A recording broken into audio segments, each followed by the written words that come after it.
The air crackled with nervous laughter as the last grains of sand slipped through the hourglass. Mr. Thompson, our history teacher, was due back any minute. Jake and his friends exchanged mischievous grins. Their prank, a classroom rearranged into utter chaos, awaited Mr. Thompson's arrival. The bell rang, signaling the end of lunch. Silence descended as Mr. Thompson entered, his face morphing from surprise to anger as he surveyed the room. Desks were piled atop one another, chairs were stacked precariously, and historical maps adorned the ceiling.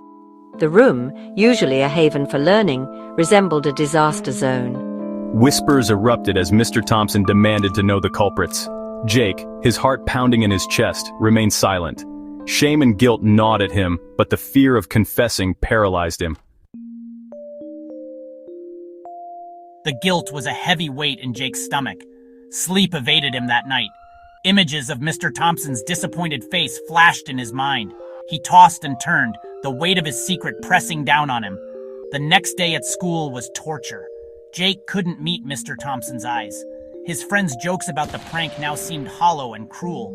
The laughter felt wrong, the joy replaced by a growing unease. He knew he had to do something. The deception was eating away at him, chipping away at his sense of self-worth. Confessing felt terrifying, yet the potential relief it offered was a powerful motivator.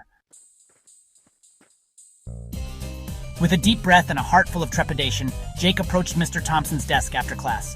The words caught in his throat, but he forced them out. He confessed to the prank, his voice barely a whisper. Mr. Thompson listened intently, his expression serious but not unkind. He thanked Jake for his honesty and explained the seriousness of his actions. There would be consequences, he cautioned, but he commended Jake for taking responsibility.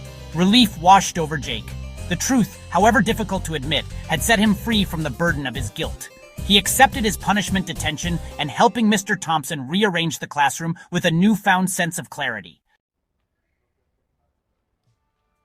The days that followed were not easy, yet with each act of atonement, Jake felt a sense of pride blossom within him.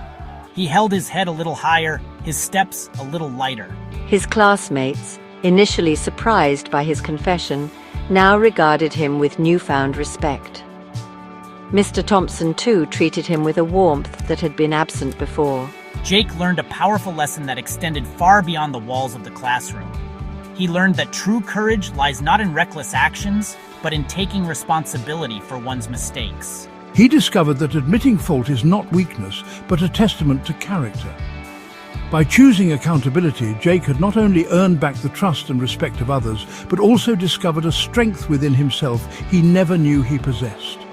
Remember, owning up to your mistakes is never easy, but it is always the right thing to do. It takes courage, but the rewards in terms of personal growth and integrity are immeasurable.